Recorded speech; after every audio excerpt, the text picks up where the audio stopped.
monsieur le ministre, aujourd'hui, la Cour de répression des infractions économiques et financières, CRIEF, et Ali Touré ne constituent pas aujourd'hui un gros caillou dans vos bottes? Ah non, pas du tout. Pourquoi un gros caillou? Pourquoi? C'est un maître qui fait bien son travail. Ali Touré fait bien et correctement son travail. Tant qu'il continue à faire correctement son travail, il n'a pas de difficulté avec moi. Ça, c'est une règle qui est générale. Moi, j'ai dit, montrez-moi sa faute professionnelle, dégagez. Mais vous ne pouvez pas aller dans les médias en faire des procès dans les médias où chacun sort dire ce qu'il veut. Nous sommes des professionnels, il faut dépassionner. Enlever l'émotion dans le professionnel, c'est important. Non? Vous avez fait tout à l'heure une petite digression vers un sujet qui nous a alertés dans ce studio. Vous avez dit, par exemple, que devant la CRIEF, on ne pourrait pas aller en procès de flagrant délit.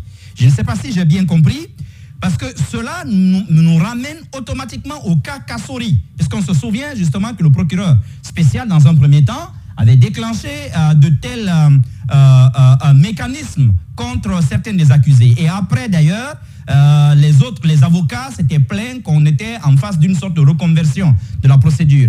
Est-ce que vous êtes en train de nous dire que ce cas précis de flagrant délit tel que l'avait engagé M. Touré à l'époque ne semble pas du tout appuyé par la loi? Non, attention, M. Mara.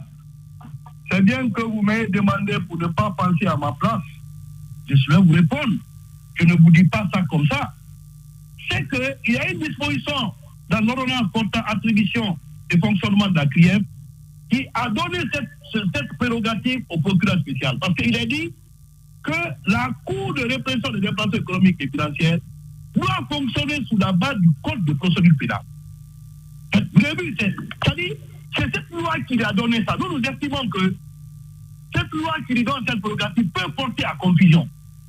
Nous, il faut trouver une loi qui va clarifier tout ça. Je ne sais pas si vous comprenez. Si Ali Touré aujourd'hui saisit la Cour par flagrant délit, la Cour va statuer, c'est du droit. Parce qu'il y a une disposition qui prévoit. Mais nous disons que cette disposition qui prévoit sur la base de cette ordonnance, elle doit être revue. Parce que dans tous les pays du monde, quand il y a une cour, on sait comment on saisit une cour. Je ne sais pas si vous comprenez. Si c'est la loi qui dit que, parce que n'oublions pas que la CRIEF est une juridiction d'exception. Quiconque fait la juridiction d'exception, elle déroge aux principes généraux qui organisent la juridiction de droit commun. Mais cette dérogation, nous estimons, elle doit être revue pour que la machine puisse obéir aux principes généraux d'organisation judiciaire à travers le monde entier. C'est-à-dire que cette exception, elle est fondée en droit parce qu'elle est prévue.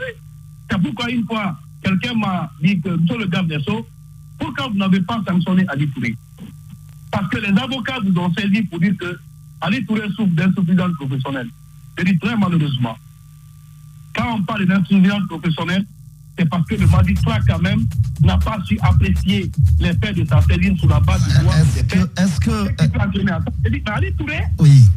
le flagrant délit, c'est son pouvoir à lui.